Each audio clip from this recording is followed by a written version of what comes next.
Mesdames, Messieurs, bonsoir. Merci d'être là avec nous ce soir pour l'avant-dernière de nos conférences consacrées à Nicolas Fouquet, à son goût. Nicolas Fouquet, le surintendant des finances et les arts. Ce soir, nous recevons Guillaume Caserouni. Bonsoir Guillaume Caserouni. Bonsoir. Nous sommes très heureux d'avoir Guillaume Caserouni avec nous. Alors, Guillaume Caserouni est responsable des collections d'art ancien au Musée des Beaux-Arts de Rennes. Vous avez certainement suivi ses travaux abondants ces dernières années. Ça fait 3 ans qu'il officie à Rennes et qu'il s'est consacré à la publication d'une très large partie du cabinet d'art graphique, à plusieurs expositions, à la fois autour d'œuvres des collections, mais pas seulement. Vous avez sans doute suivi également, il y a 4 ans maintenant, une exposition tout à fait formidable que Guillaume avait organisé, enfin avec le service de la COARC, la conservation des objets d'art civils et religieux de la ville de Paris, au musée Carnavalet, qui était intitulé Les couleurs du ciel et qui revenait sur la peinture religieuse dans les églises parisiennes, peinture du XVIIe siècle. Alors Guillaume Caserouni est spécialiste, travaille de façon privilégiée sur la peinture française du XVIIe siècle, et ce soir avec lui nous allons nous intéresser non pas à la peinture française mais à une peinture italienne et une peinture très importante, un Véronèse, une des plus importantes peintures de Véronèse conservées en France et un des rares Véronèses de sujets profanes, de sujets mythologiques. Alors, si on a en tête l'entièreté de cette programmation, le sujet de ce soir étonne un petit peu parce que jusqu'à présent, ce que l'on avait souhaité, c'était mener de vastes efforts de contextualisation autour de sujets relativement bien déterminés, l'influence de Nicolas Fouquet sur l'art des jardins, l'influence de Nicolas Fouquet sur la conception et la décoration de la grande demeure, l'influence de Nicolas Fouquet par le biais de François Bettel sur la gastronomie. Un regard macroscopique toujours. Et ce soir, avec Guillaume Caserouni, nous allons tenter autre chose, éclairer ce qu'a été le goût de Nicolas Fouquet, son influence sur la définition de l'art français, sur l'essor de l'art français, à travers un regard cette fois microscopique, par un intérêt très déterminé sur une œuvre, ce Persée Andromède conservé aujourd'hui au Musée des Beaux-Arts de Rennes, et qui à lui seul a servi de source d'inspiration à de nombreux artistes français, et qui à lui seul documente en partie la réception critique de Véronèse en France, et l'entrée de Véronèse et la collection des Vénitiens sur le sol français. Alors ce sont des travaux, Guillaume Caserouni y reviendra, qui sont en cours, pour une raison tout à fait prééminente encore, c'est que ce tableau est en restauration aujourd'hui. Alors Guillaume Caserouni, merci d'avoir accepté notre invitation, et je vous laisse la parole pour commencer cet échange autour de cette formidable peinture. Merci beaucoup. Je vous remercie d'abord de m'avoir invité ici pour intervenir à la Monnaie, dans ce très beau cycle sur Fouquet. Et je vais tout d'abord rebondir sur ce que Victor vous a dit sur ce tableau. Donc ce tableau fait en effet l'objet d'une actualité très précise, puisque l'œuvre est actuellement au Centre de restauration des musées de France, depuis déjà à peu près 6 mois et encore probablement pour 1 an. Le tableau fait l'objet d'une restauration qu'on appelle fondamentale, c'est-à-dire une restauration complète de son support et de sa couche picturale. C'est un tableau que vous avez probablement vu ces dernières années de très nombreuses fois. C'est un tableau qui a eu une grosse actualité puisqu'il a été exposé au Louvre pour Rivalité à Venise. Ensuite, le tableau a été à Vérone pour l'exposition véronaise. Ensuite, à Londres pour l'exposition véronaise. Toutes ces expositions ont permis de réévaluer le tableau, on en parlera tout à l'heure. Et ces expositions ont, tout en le réévaluant, souligné le fait qu'il était extrêmement jaune, ce tableau, qu'il était très encrassé, que ses repeints commençaient à tourner, et puis qu'il commençait à donner quelques signes de faiblesse dans sa couche picturale. Donc nous avons entrepris ce grand chantier qui est l'occasion d'étudier le tableau de manière très approfondie. Donc cette étude évidemment est en cours. Je vais vous présenter quelques résultats ou quelques éléments qu'on a déjà trouvés. Et on espère que cette étude se terminera d'ici 1 an ou 2 par peut-être l'organisation d'une petite exposition dossier où on pourra montrer côte à côte le tableau avec quelques-unes des œuvres qu'il a influencées que vous allez voir en reproduction. Alors, je vais vous dérouler notre histoire en 3 parties, vous verrez. On verra d'abord dans une première partie l'histoire très compliquée de ce tableau, qui a encore pas mal de zones d'ombre. Ensuite, on se concentrera sur essentiellement les photos de la restauration, Donc là, on va regarder en détail le tableau. Vous verrez, c'est des parties particulièrement magnifiques avec des photos que j'ai prises directement au Centre de restauration du Musée de France. Et on terminera évidemment sur l'influence du tableau et l'impact qu'il a eu réellement sur l'art français, qui n'est pas une influence immédiate. Vous verrez qu'il faudra un certain temps après l'arrivée du tableau pour que les artistes commencent réellement à le regarder et à s'en inspirer. Alors tout d'abord, première partie, un chef-d'œuvre emblématique de la collection de Fouquet. Comme Victor Hunspückler vous l'a très bien dit, Fouquet avait des œuvres, on n'avait pas beaucoup, mais avait quelques très belles œuvres anciennes, hein, qu'il mettait certainement en valeur de manière très spectaculaire. Le Persée Andromède est probablement le tableau phare de la collection de Fouquet. Il avait un nain de Antonio Maure, qui est aujourd'hui au Louvre, qui est aussi très connu, un poussin, la manne, qui est également très célèbre, mais le Persée Andromède est probablement le tableau le plus spectaculaire qu'avait Fouquet, en taille, en coloris, et puis en sujet, puisqu'il s'agit là d'une grande nudité, et il n'y en avait pas d'autres dans la collection du surintendant. Alors, le tableau a un premier mystère qu'on n'a pas encore élucidé, c'est sa provenance exacte, ou du moins son premier commanditaire. Ce tableau apparaît dans la collection de Fouquet. Avant, on ne sait pas où il était, on ne sait pas quand exactement il arrive en France. Il est très probable qu'il ait été acheté en Italie par Fouquet, parce que Fouquet, vous le verrez tout à l'heure, avait un autre Véronèse qu'il avait directement acquise en Italie. Il est possible que ce tableau ait quitté l'Italie durant la première moitié du XVIIe siècle pour venir en France. Donc on le repère dans la collection de Fouquet à Vaux-le-Vicomte, où il est exposé dans l'une des premières pièces d'introduction du château. Donc c'est un des premiers tableaux que les gens voient. Aussi un signe de puissance, hein. Fouquet met en avant les choses les plus précieuses qu'il a. Ensuite, il fait partie évidemment du séquestre des biens de Fouquet, qui est réalisé après 1662, et le tableau entre dans les collections royales, on ne sait pas exactement quand, mais en 1665, on sait qu'il y est. Alors récemment, Jean Vité, qui est conservateur actuellement au musée des Beaux-Arts au château de Fontainebleau, a trouvé un document très important qui permet de préciser l'entrée de cette œuvre dans les collections royales. Donc ça je vous montrerai après. L'œuvre est entrée dans les collections royales peu avant 1665, parce qu'on a un paiement du roi pour acquérir l'œuvre. Donc le roi n'a pas saisi l'œuvre chez Fouquet, on a toujours l'impression que les biens de Fouquet ont été pris gratuitement par Louis XIV, mais en fait c'est pas le cas. Le roi a acheté l'œuvre à un peintre qui s'appelle Picard, qui était un peintre de fleurs et qui était aussi marchand, qui habitait d'ailleurs pas très loin d'ici, sur l'île de la Cité, et donc c'est un achat. Et les autres tableaux de Fouquet, notamment là-bas Esther que vous verrez tout à l'heure, ou la Manne, etc., sont également des achats du roi après la vente des biens de Fouquet.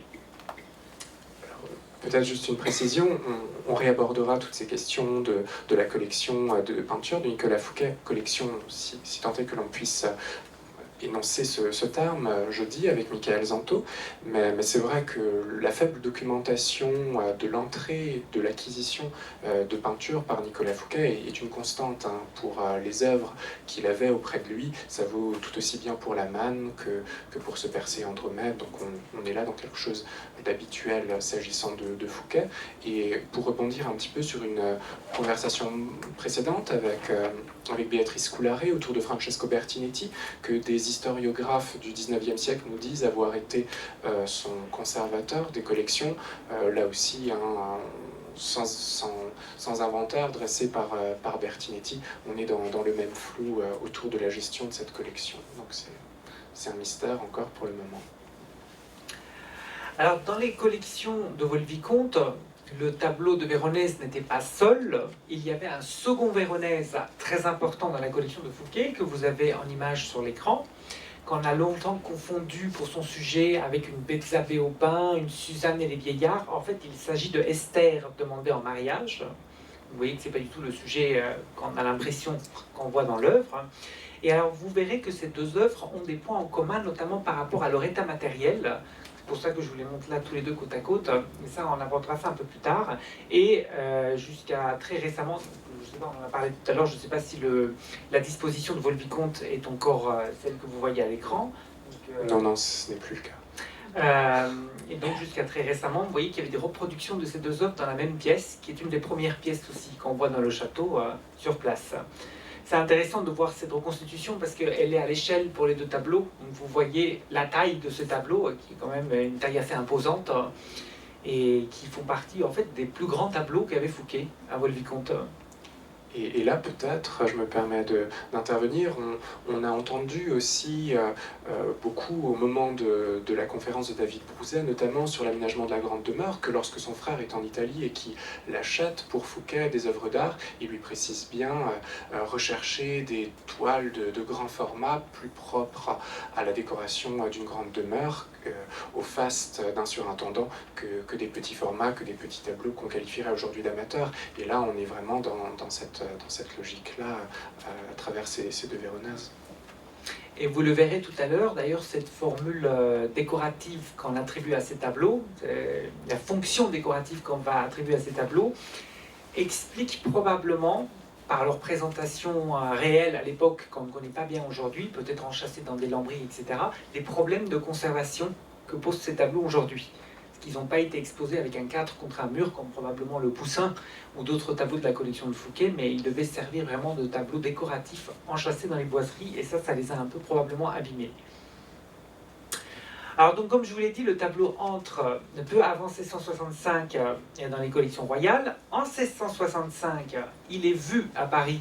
On a un commentaire sur ce tableau par le Bernin qui séjourne à ce moment-là dans la capitale, et qui se promène avec Chanteloup. Donc Chanteloup tient un journal, le journal du cavalier Bernin, et donc on sait du coup qu'il est au Gobelin à ce moment-là. Ensuite, l'œuvre est déplacée en 1683 à Versailles, où il est inventorié par Lebrun, dans le salon de Diane. Là, on voit que le tableau est mis dans un endroit extrêmement visible dans les grands appartements. Donc c'est un tableau qui va du coup, à partir de cette date, et on le sait par la documentation, avoir une visibilité très grande. En 1690, on le retrouve de nouveau dans le logement de Lebrun au Louvre.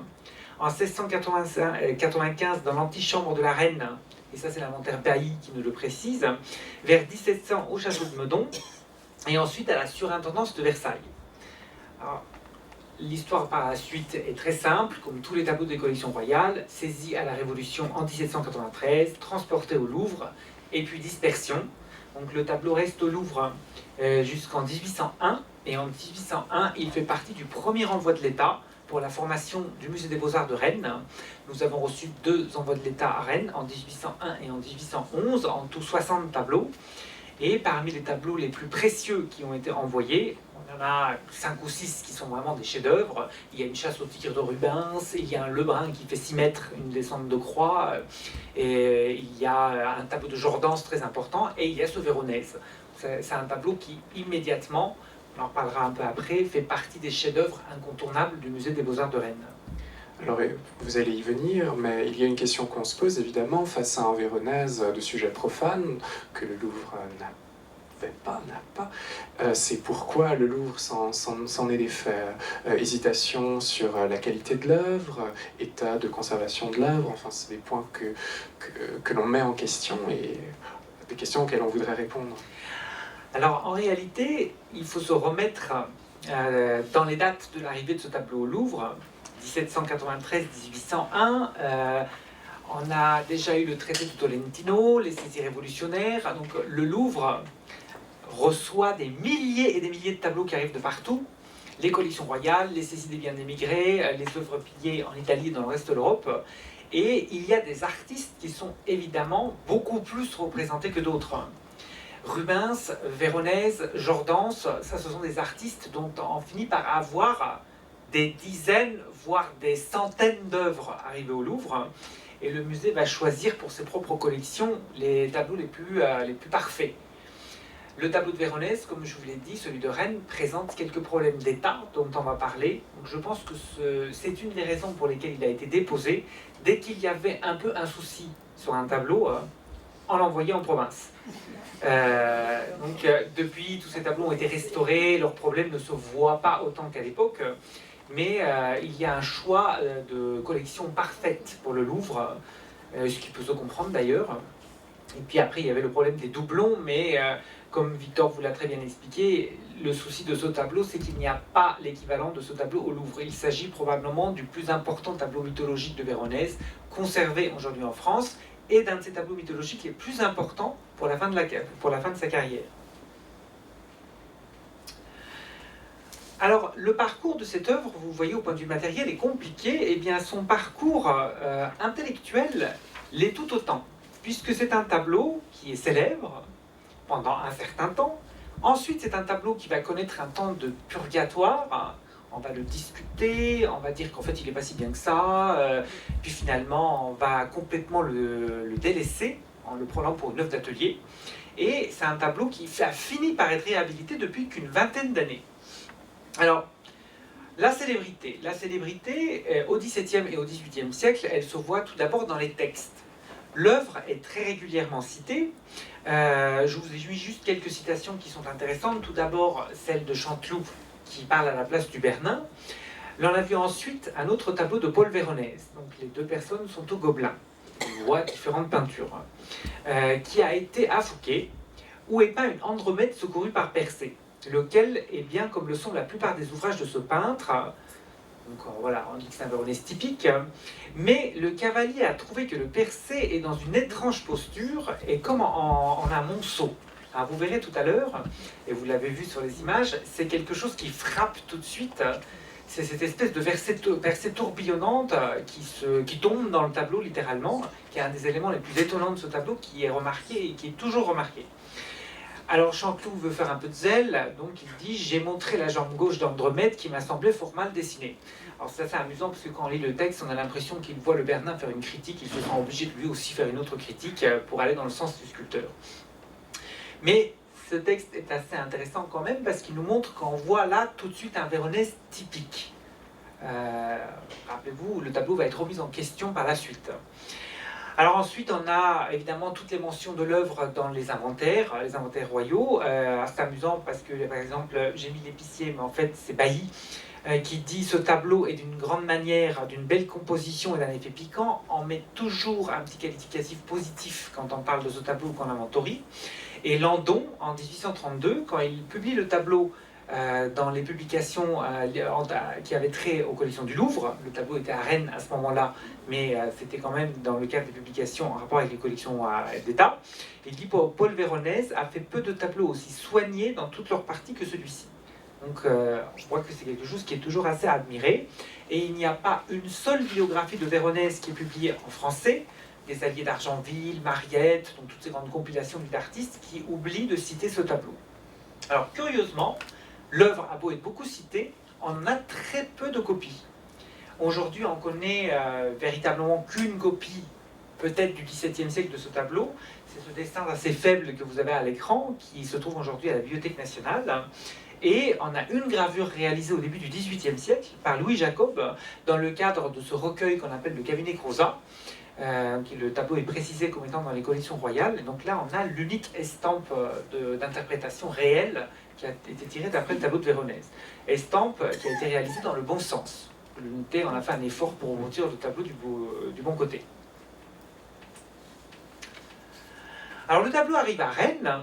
Donc là, je vous fais toujours la fortune plus intellectuelle par les textes. Là, il va connaître une seconde fortune par son importance dans la ville. Le tableau à Rennes n'a pas de concurrence. Il n'y a pas d'autres Véronèses autour de lui avec lesquels on peut le comparer. Et il est un des plus grands tableaux du musée, là encore, avec le Lebrun. Et comme vous le voyez, Louis Gons, en 1900, quand il écrit un texte sur le musée de Rennes, l'appelle un Véronèse capital. Et Jules Ronsin, le conservateur du musée qui était également peintre, précise dans un texte sur le musée qu'il y a 2 tableaux de l'école étrangère au musée de Rennes qui valent à eux seuls le déplacement des étrangers au musée. C'est la crucifixion de Jordaens et évidemment le Persée Andromède de Véronèse. Donc il décrit les qualités admirables à la fois pour son côté significatif de l'école italienne, par sa composition très gracieuse, le dynamisme des figures, etc. etc. Et autre chose assez amusante qui est encore le cas aujourd'hui. Le Persée Andromède est le seul grand nu en peinture ancienne que nous avons au musée des Beaux-Arts de Rennes. C'est une collection essentiellement de peintures religieuses ou de grands tableaux d'histoire.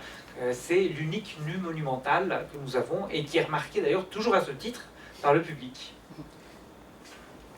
Oui, je voulais simplement faire la transition entre cette fortune critique assez remarquable, alors on a dit, évolutive aussi dans le temps, vous y reviendrez, et les raisons de cette fortune critique, qu'est-ce qui fait l'originalité finalement dans les sources, dans la mise en page de cette peinture étonnante, en quoi elle est-elle?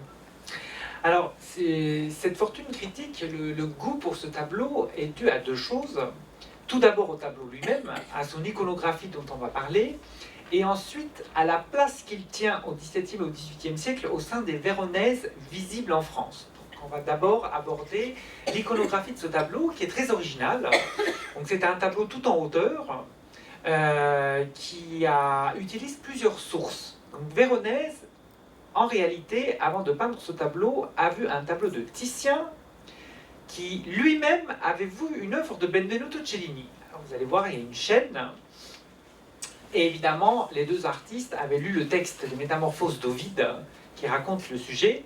Alors, ça commence comme ça, Persée reprend ses ailes, les attache à ses deux pieds et suspend à sa ceinture son arme recourbée, puis agitant ses talonnières, il sillonne l'air limpide. Ce texte, ce bout de texte est assez important, étant donné que, comme je vous l'ai précisé, ce qui étonne dans ce tableau, c'est la position de Persée. Il n'est pas assis sur Pégase. Or, ce n'est pas parce que le peintre a voulu être excentrique, c'est parce que le peintre, que ce soit d'ailleurs Titien ou Véronèse, vous verrez l'œuvre de Titien tout à l'heure, ont voulu suivre le texte. Aujourd'hui, on a dans notre imaginaire plus l'habitude de voir un Persée avec Pégase. Or, le texte d'Ovide ne va pas du tout dans ce sens-là. Alors, le premier qui représente ce sujet avec un Persée volant, c'est Benvenuto Cellini, sur le socle d'une des œuvres les plus célèbres, c'est le Grand Persée qui est dans la Loggia dei Lanzi à Florence.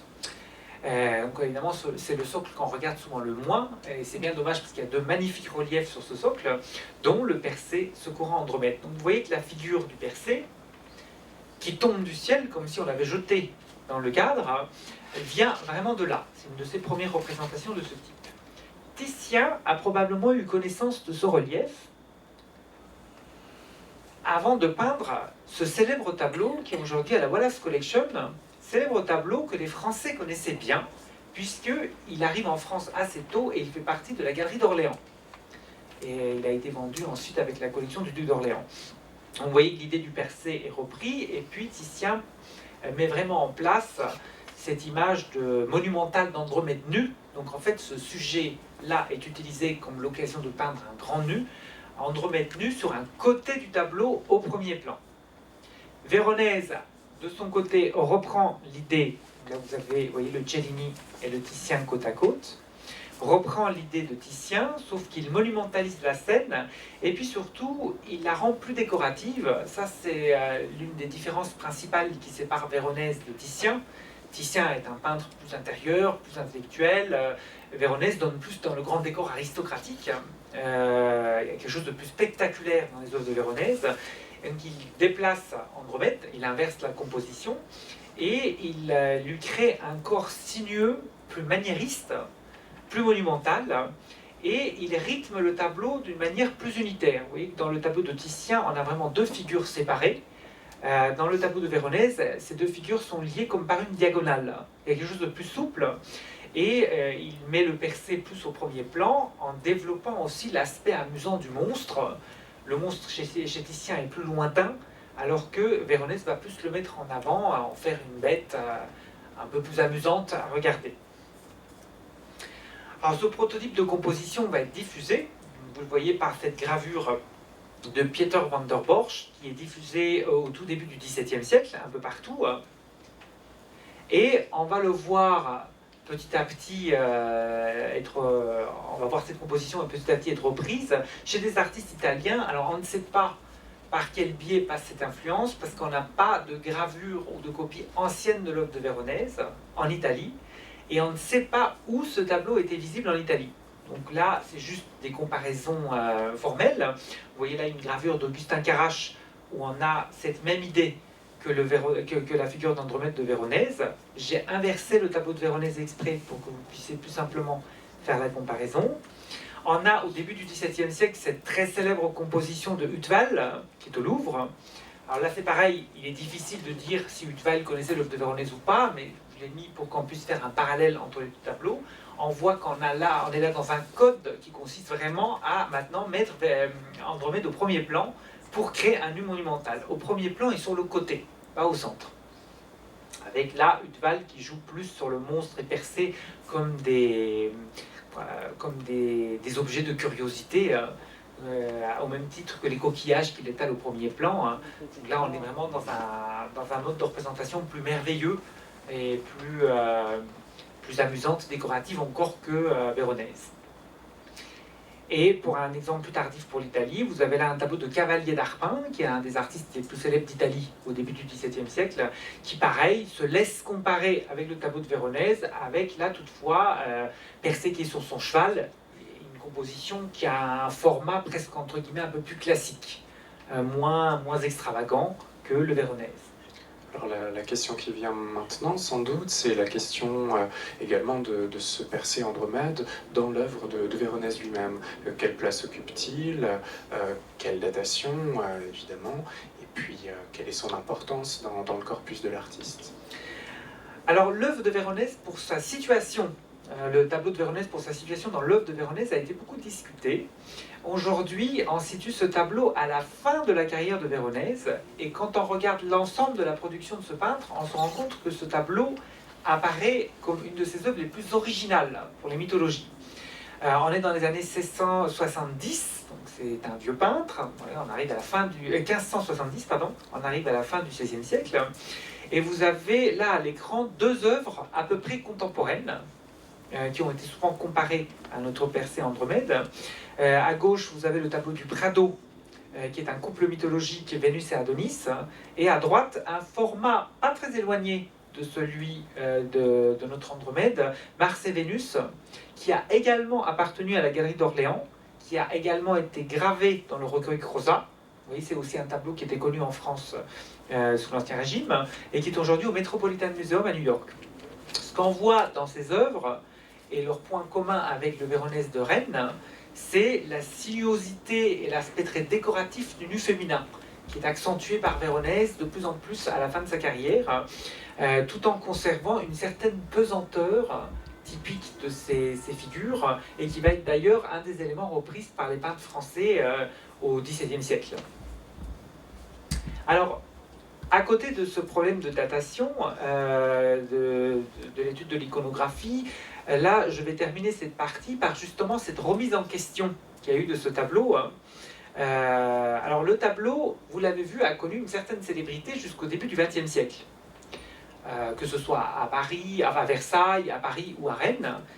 Eh bien, à partir des années 20, et puis l'essor de l'histoire de l'art, de l'étude approfondie de l'œuvre de Véronèse, des catalogues raisonnés, des comparaisons photographiques, et les choses vont se gâter un peu. En 1928, Ingersoll Smith va, pour la première fois, remettre en cause l'attribution même du tableau, en disant qu'il s'agit là d'une œuvre d'école.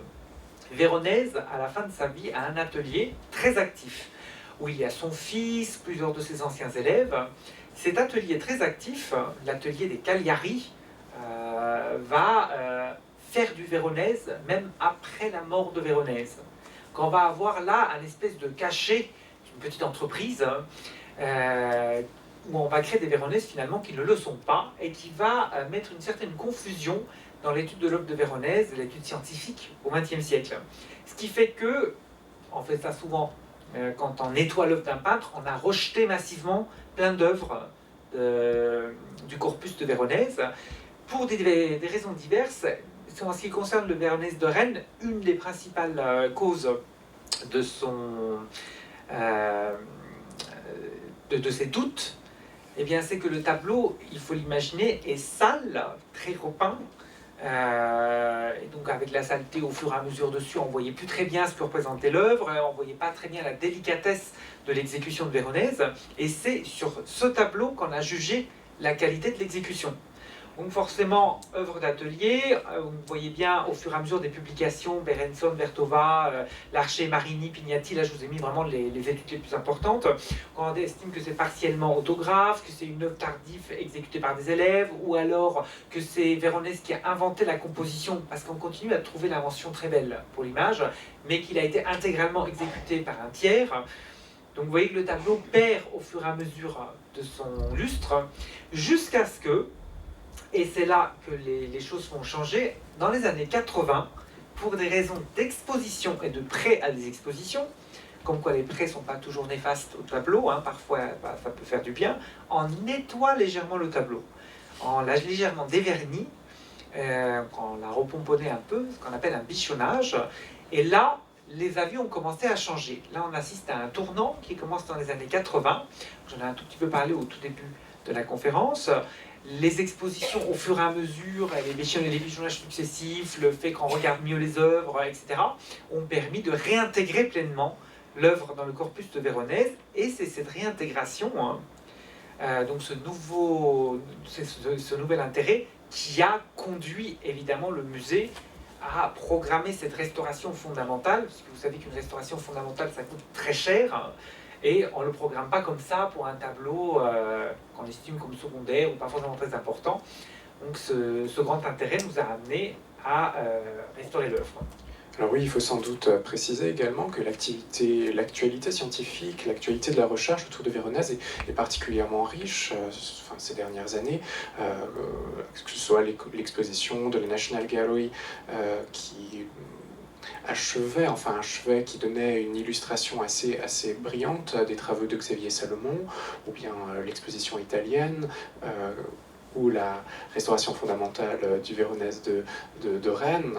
L'actualité, les avancées de la recherche sont nombreuses autour de Véronèse. Et on va le voir notamment par cette restauration fondamentale. Alors donc là, on va passer à cette seconde grande section qui est essentiellement une section d'images. On est là face à un chef-d'œuvre, donc je vous ai mis des images de détail pour qu'on regarde le chef-d'œuvre en détail. Donc là, vous avez une image du tableau avant la restauration, qui était reproduit un peu partout. Donc là, on va voir petit à petit comment la restauration métamorphose le tableau. Là, c'est une photo que j'ai prise il y a à peu près peut-être 4-5 mois, lors du premier essai de nettoyage du tableau. Donc le tableau, au moment où j'ai pris le cliché, était à moitié dégagé de ses vernis sales. Vous voyez, sur la moitié gauche, et la moitié droite était encore intacte, pas touchée. Donc l'option qui a été prise par le musée, c'est évidemment pas un dévernissage total. Vous savez que les tableaux étaient vernis couche sur couche et qu'au bout d'un moment donné, pour des expositions, quand on voulait leur redonner un peu de peps, on remettait juste un couche de vernis sur la saleté et les autres couches de vernis.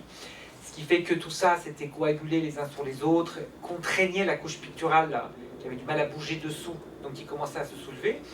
Et donc on a enlevé essentiellement les premières couches de vernis, qui étaient très sales. Là, vous voyez déjà la différence assez spectaculaire dans le ciel. Au fur et à mesure de ces couches de vernis se sont révélés aussi pas mal de repeints. En fait, le ciel avait été presque intégralement repris à des dates plutôt récentes, probablement au XVIIIe siècle et au XIXe siècle. On a un document d'archives de 1793 qui dit bien que le tableau est très restauré et rentoilé avant d'être exposé au Louvre. Là, vous voyez, pareil, à gauche, l'essai de nettoyage juste devant le visage d'Andromède, avec des petites taches noires qui sont réapparues, qui étaient pareil, des coagulations de vernis sale. Donc on découvrait les choses couche par couche, comme on avance très lentement. La restauration de ce tableau se fait avec un comité scientifique, on fait des choses très lentement, puisque comme il s'agit d'un vrai chef-d'œuvre, il vaut mieux pas aller vite pour pas faire d'erreur. Là, à droite, vous avez le visage d'Andromède qui n'est pas encore nettoyé, d'où cette espèce de lisière là qu'on voit sur le bout de son nez. Et puis une première lacune qui est apparue en haut de la poitrine. C'est un tableau qui, très heureusement, dans sa partie centrale, n'a pas révélé beaucoup de lacunes. Quand on dégage un tableau de ses repeints, quand on purge un tableau, entre guillemets, quelquefois on peut avoir de mauvaises surprises et se retrouver avec des trous qui ont été comblés. comblé à des dates anciennes, après harmonisé avec la saleté et les vernis, et dont on ne se rend pas compte forcément tout de suite. Heureusement, le tableau est plutôt en bon état dans sa partie centrale. Vous avez là des détails encore plus grandes. Là, vous avez une seconde phase de restauration. Vous voyez que les taches noires ont disparu. Donc là, cette partie-là est complètement nettoyée. Il va y avoir juste quelques petites réintégrations pour quelques légères pertes, qui sont les petites taches qui restent, qui sont là des pertes de matière. Là, vous avez des détails. Le nettoyage a évidemment révélé la rapidité d'exécution du tableau, la délicatesse des coloris, des accords de couleurs. Là, on le voit très bien dans ces quelques détails. La poitrine d'Andromède. Ça, c'est peut-être un des plus beaux morceaux du tableau. C'est la draperie rouge qui couvre les hanches d'Andromède avec des touches de blanc qui sont mises, mais ce sont presque des jetés de peinture, avec une énergie absolument incroyable. Et c'est le morceau le plus brillant du tableau depuis qu'on l'a nettoyé. C'est assez exceptionnel. Je pense que quand il aura de nouveau son vernis, cette partie-là va être une des plus belles choses à regarder dans le tableau. Et puis l'autre partie qui a beaucoup gagné, c'est le monstre. Enfin, les autres parties, c'est le monstre et le paysage à l'arrière-plan. Vous voyez que le paysage imaginaire qui est derrière, qui est un paysage très significatif des paysages maniéristes, paysage un peu fantastique, animé de petites figures très légères, comporte de très nombreux petits détails. Ces détails, pareil, se voyaient plus beaucoup. Donc tout ça est ressorti. Là, vous avez de grands détails, toujours la rapidité d'exécution du corps du monstre, cette espèce de poisson géant qui est au premier plan, et ces petites figures qui sont des taches. On voit très nettement que ce sont des figures, mais de très près, on voit bien que ce sont des taches de peinture très légèrement posées sur le pont. Des petites figures très allongées, avec des chapeaux qui animent et qui font vibrer le bleu du tableau.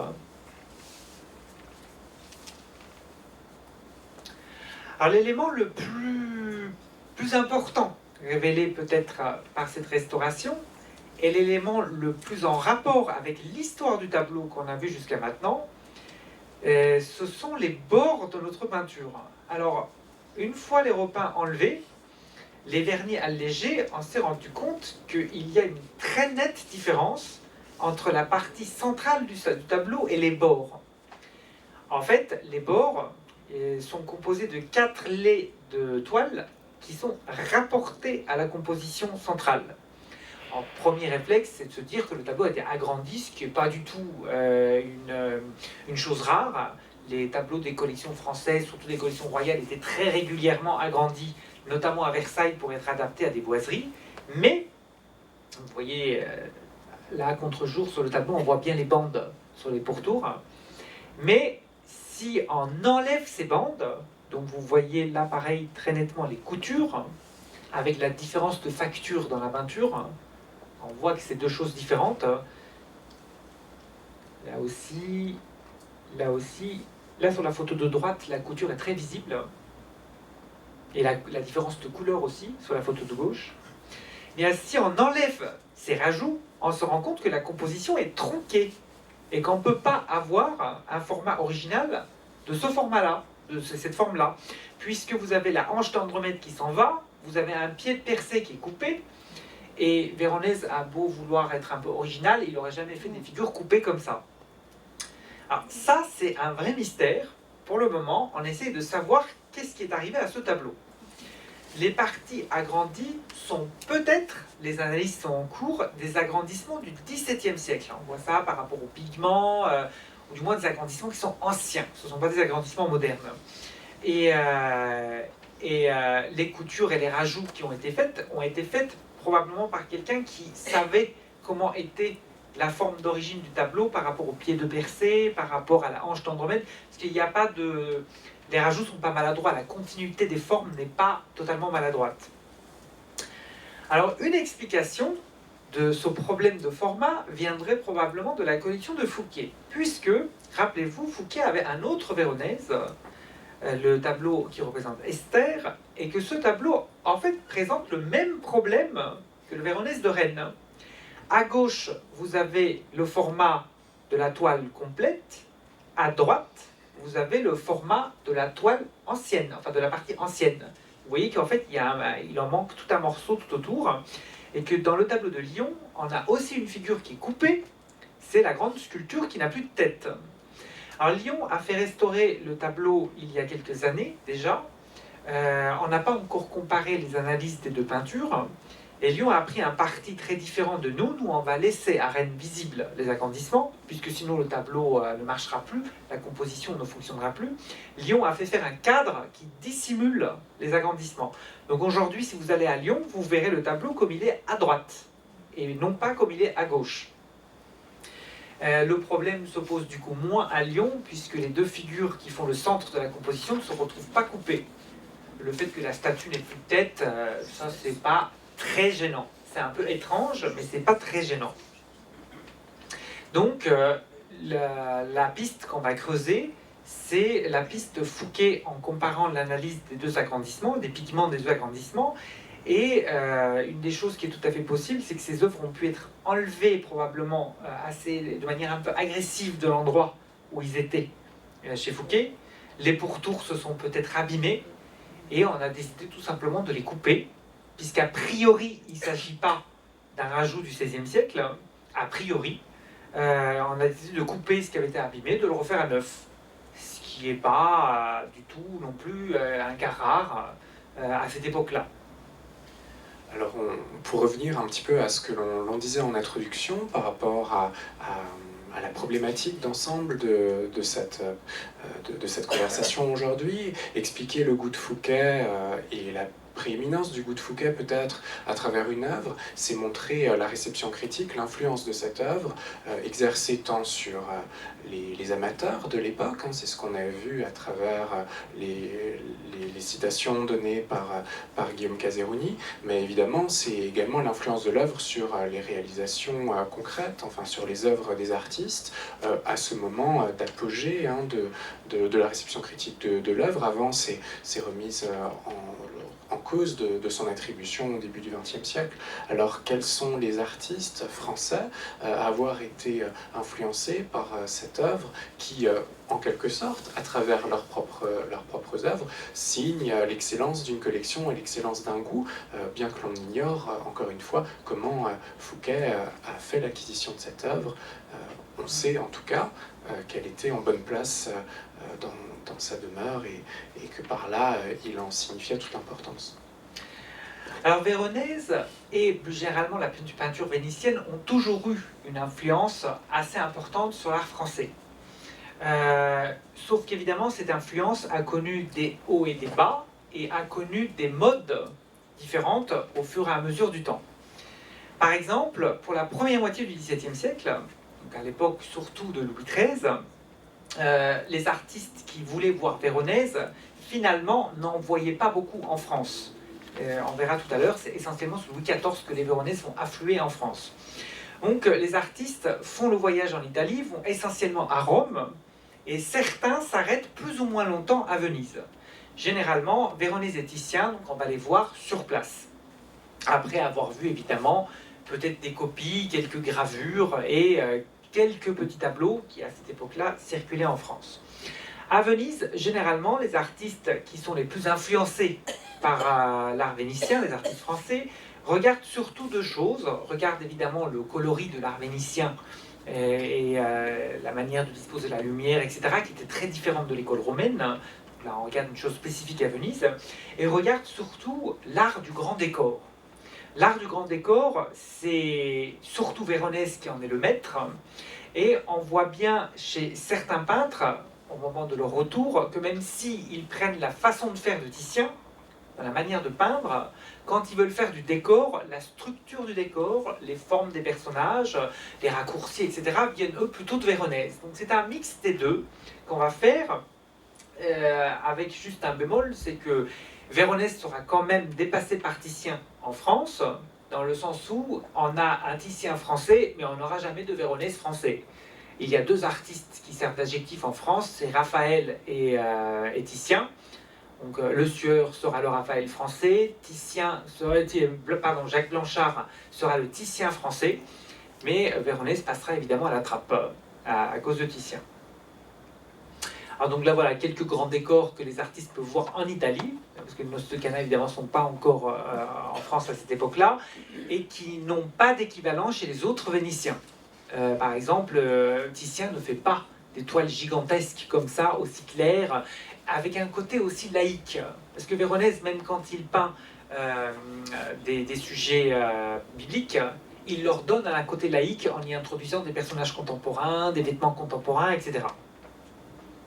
Et puis évidemment, les mythologies très érotiques et très lumineuses de Véronèse, qui fascinent les artistes français, qui s'opposent aussi aux tableaux de Titien, qui ne sont pas aussi colorés que ceux de Véronèse. Alors ce tableau, Mars et Vénus, qui est conservé à Turin, est d'ailleurs un des tout premiers tableaux de Véronèse dont on a une copie par un artiste français. Alors je suis désolé, l'image est très mauvaise. Il s'agit d'un dessin de Jacques Bellange.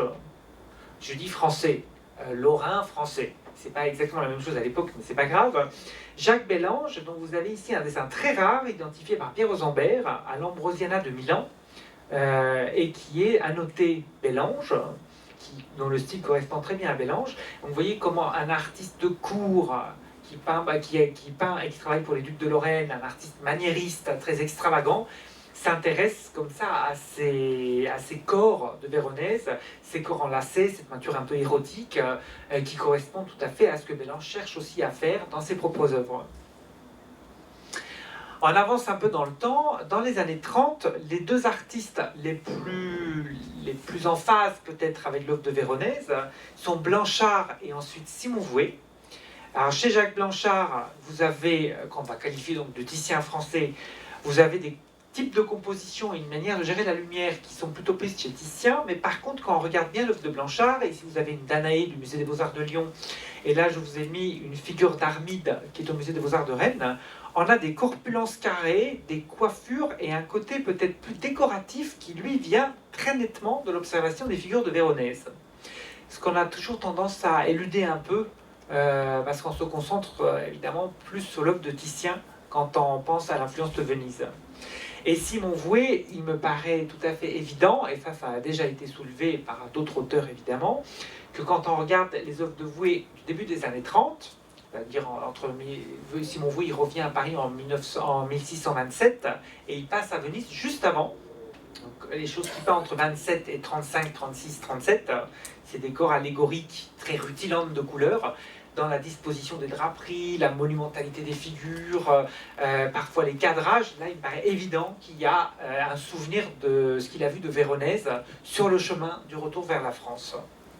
Alors, influence sur les artistes français, influence aussi, question plutôt de la réception critique de Véronèse en France, et réception critique de Véronèse après la saisie et le rachat des Véronèses de Nicolas Fouquet.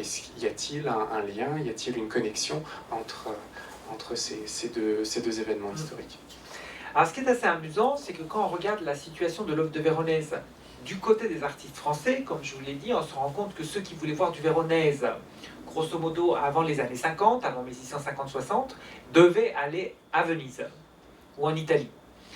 Par contre, les choses vont commencer à changer et curieusement, elles commencent à changer de manière très très importante en France, juste au moment de la saisie des biens de Fouquet, en 1661-62. Il n'y a pas là qu'une coïncidence, il y a une vraie raison. Avant la saisie des biens de Fouquet, il n'y a qu'un grand, très beau tableau de Véronèse dans les collections royales. Louis XIII avait acquis ce magnifique tableau, Les Pèlerins d'Emmaüs, qui sont aujourd'hui au Louvre et qui compte encore aujourd'hui parmi les plus beaux tableaux de Véronèse du Louvre. Et c'était le seul grand tableau de lui qu'on pouvait voir. Vous voyez le tableau entre 36 et 39. Donc il arrive quand même assez tard. Et du coup, quand Louis XIV va voir les collections de Fouquet en 1661, va voir le château de Vaux-le-Vicomte, en fait, il ne voit pas qu'un château et des jardins, un cuisinier et des grands décors qu'il n'a pas. Il voit aussi des œuvres qui font défaut du coup dans les collections royales. Il n'y avait, François Ier par exemple, n'avait acheté aucun grand Véronèse. Et donc, du coup, dès 1662, alors que les biens de Fouquet sont séquestrés, mais qui n'appartiennent pas encore au roi, Louis XIV commence à accélérer ses achats. En 1662, il achète auprès de Yabac, grand collectionneur et financier, toute une série de tableaux de Véronèse, que vous avez ici. Donc c'est des tableaux qui pour certains sont moins connus aujourd'hui parce qu'ils ont été déposés en province. Vous avez Judith Holoferne au musée de Caen, Suzanne et les Vieillards qui est toujours au Louvre, l'évanouissement d'Esther qui est aujourd'hui au Louvre, le grand Eliezer et Rebecca, un tableau un peu oublié de Véronèse, mais qui a une place très prestigieuse puisqu'il est monté dans le salon d'Hercule à Versailles, tableau qui, comme les tableaux de Fouquet, a été agrandi, beaucoup agrandi, il a presque doublé de volume en hauteur pour pouvoir prendre place dans la cheminée, et le magnifique calvaire qui est toujours au Louvre.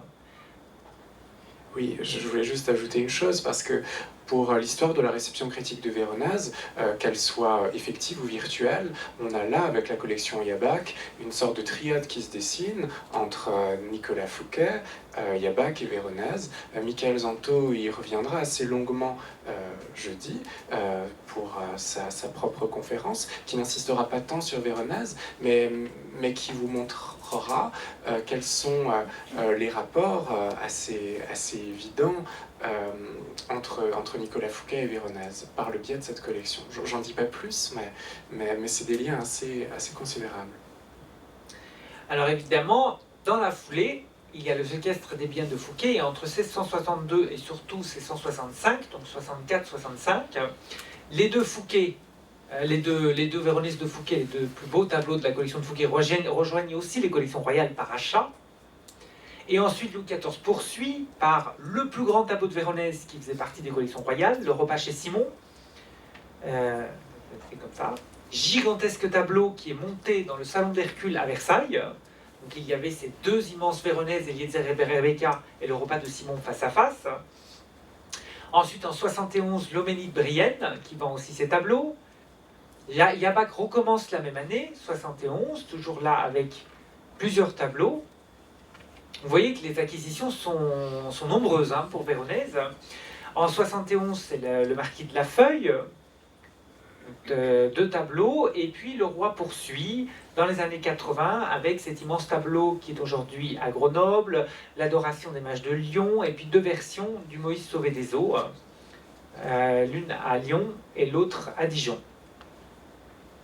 Alors, je vous ai mis tous ces tableaux de Véronèse des collections de Louis XIV pour aussi que vous voyez, par comparaison, toujours la place spéciale qui occupe le tableau de Fouquet. Vous avez noté qu'il s'agissait que de sujets bibliques. Il n'y a pas un seul sujet pas biblique. Et en plein milieu, vous avez cette grande nudité qui accentue du coup l'intérêt de ce tableau et l'apport qu'il a amené pour compléter le fond des Véronèses du roi.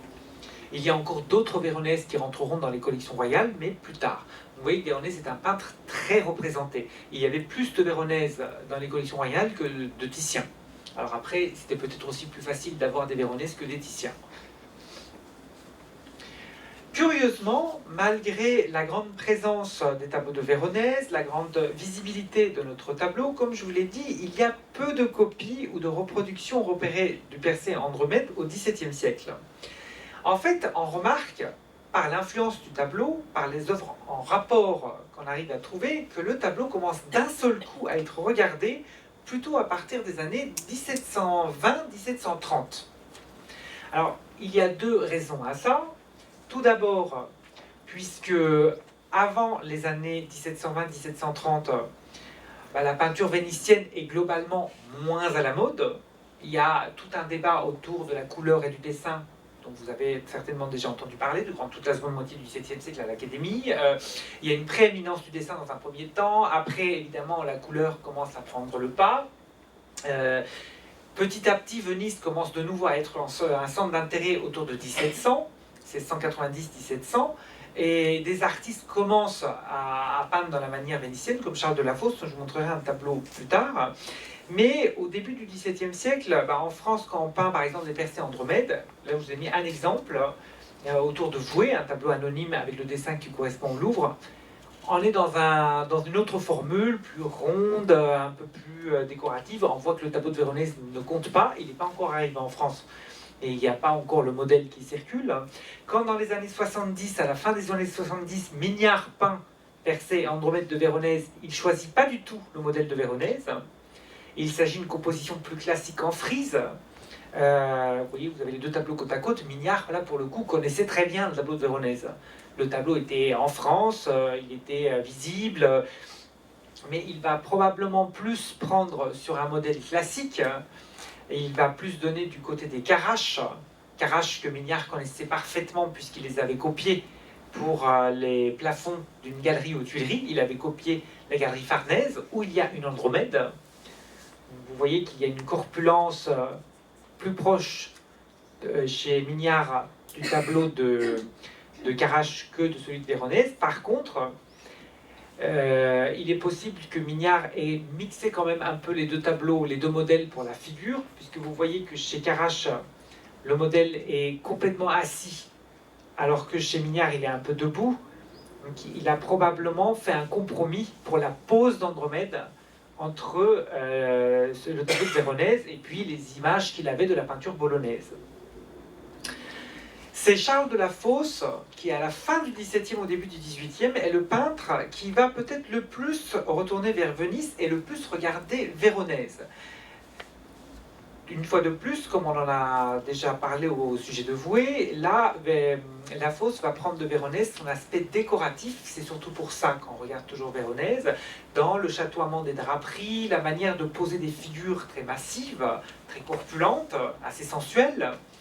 Là, vous avez quelques tableaux qui vous montrent cette influence vénitienne qui est très évidente dans l'œuvre de la Fosse, dont là, par exemple, le sacrifice d'Iphigénie, qui est dans le salon de Diane à Versailles, salon de Diane où avait été exposé le Véronèse, précisément, le Persée et Andromède. Et à partir de là, une fois qu'on a cette installation, cette réinstallation de l'influence vénitienne, on voit que Véronèse recommence de nouveau à être beaucoup plus regardée. Là arrive petit à petit, chez les successeurs ou chez les gens formés plutôt par la génération de la Fosse, des œuvres beaucoup plus en rapport avec notre tableau de Véronèse. Alors on a une copie, qui est l'une des seules copies de l'Ancien Régime qu'on connaisse aujourd'hui, une copie qui, à tort, a été très longuement attribuée à un Natoire. C'est un tableau qui vient des collections d'Haury et qui est aujourd'hui au musée de Troyes. C'est une copie assez médiocre, mais qui a le mérite d'exister et de montrer qu'on a quand même copié ce tableau. Et on a des œuvres beaucoup plus belles, qui sont des réinterprétations très directes. Là, on n'a aucun doute. Vous voyez que chez Mignard ou chez d'autres artistes, on était plus dans la comparaison approximative. À partir des années 1720, on a des œuvres où on sait très précisément que les artistes ont regardé le tableau de Véronèse. Le tableau le plus exceptionnel, c'est celui de François Lemoine, qui est aujourd'hui conservé à la Wallace Collection, où là, la comparaison est très parlante, parce que je n'ai pas besoin de le développer. Vous voyez qu'il reprend la même disposition des figures, la même idée du Persée qui tombe d'un seul coup dans le tableau, avec peut-être une souplesse plus 18e qui fait la particularité de l'art de Lemoine. Le tableau de Lemoine, de son côté, va avoir pas mal de succès. Lemoine qui connaissait d'ailleurs très bien Véronèse, parce que c'est lui qui est chargé de faire le plafond du salon d'Hercule, donc il devait harmoniser les couleurs avec les deux tableaux de Véronèse qui étaient dans la même salle, dont le repas chez Simon. Donc le tableau de Lemoine va avoir pas mal de succès, il sera pas mal copié, il sera gravé. Donc vous voyez que par procuration, du coup, la fortune du tableau de Véronèse s'agrandit, puisque un tableau qui en dérive va à son tour avoir pas mal de notoriété. Donc là, à titre d'exemple, je vous ai mis une copie ancienne du tableau de Lemoine qui est au musée d'Abbeville. Et on va retrouver maintenant, régulièrement, dans ces années 20, dans ces années 30, dans ces années 40, à chaque fois qu'on va tomber sur un Persée Andromède, une référence au tableau de Véronèse. En fait, le tableau de Véronèse devient comme un canon, comme un tableau type pour représenter le sujet. On le voit chez Lemoine, dans un tableau qui est à Saint-Pétersbourg. Alors, il ne reprend pas tout, les artistes vont picorer. Souvent, ils reprennent quand même la disposition des trois figures. Vous voyez, Andromède à droite, Persée en haut et le monstre en bas, avec la ville derrière. Et il modifie. Donc là, l'élément principal qui est repris de Véronèse, c'est surtout le Persée qui tombe du ciel. Chez Bouchardon, on a la même chose. On a un Persée toujours qui tombe du ciel, avec cette disposition des trois principales figures. Chez Charles-Antoine Coipel, en 1727, un tableau qui est au Louvre, on a un élément très précis qui est repris de Véronèse, c'est le Persée. Là, la proximité des deux figures est vraiment très grande. On voit bien que l'artiste a regardé le tableau. Pour le reste, Coipel fait quelque chose de plus théâtral et d'un peu plus centré. En fait, il enlève le côté dissymétrique du tableau de Véronèse. Et après ça, curieusement, le tableau disparaît. Donc, après les années 30, 35, on n'a plus de reprise de cette œuvre. Donc on peut s'imaginer que, de nouveau, avec l'arrivée du courant néoclassique, petit à petit, ce sont d'autres modèles qu'on regarde. Donc, globalement, la peinture vénitienne est moins regardée. On retourne de nouveau à l'art antique, à des modèles plus équilibrés. Et il va y avoir un temps d'ombre pour le Véronèse, qui va être rattrapé par sa fortune dans le musée. À partir du moment où il va aller au Louvre, on va le réapprécier de nouveau, plus comme une œuvre qui peut avoir une influence artistique, mais plutôt comme une œuvre d'art et comme un tableau significatif de l'œuvre de Véronèse. Bien, merci beaucoup Guillaume Caseruni. On se réjouit d'aller à Rennes dans quelques mois, quelques années peut-être, admirer le Véronèse du musée de Rennes restauré, peut-être une exposition que vous évoquiez tout à l'heure, consacrée à cette redécouverte en peinture par la restauration, d'une œuvre, on l'aura compris, véritablement iconique, qui nous apprend beaucoup tout à la fois de la réception critique de Véronèse en France, et réception critique pour laquelle on peut le dire, tout au moins, Nicolas Fouquet avait des ambitions par rapport à la collection Yabak, et c'est ce que l'on verra donc avec Michael Zanto pour la dernière des conférences de ce cycle. On remercie une avant-dernière fois, l'école ITCOM Art Design qui réalise les captations vidéo de toutes ces conférences qui seront mises en ligne assez prochainement, à partir de la fin du mois de février, me dit-on probablement. Merci d'être venu et à jeudi, peut-être.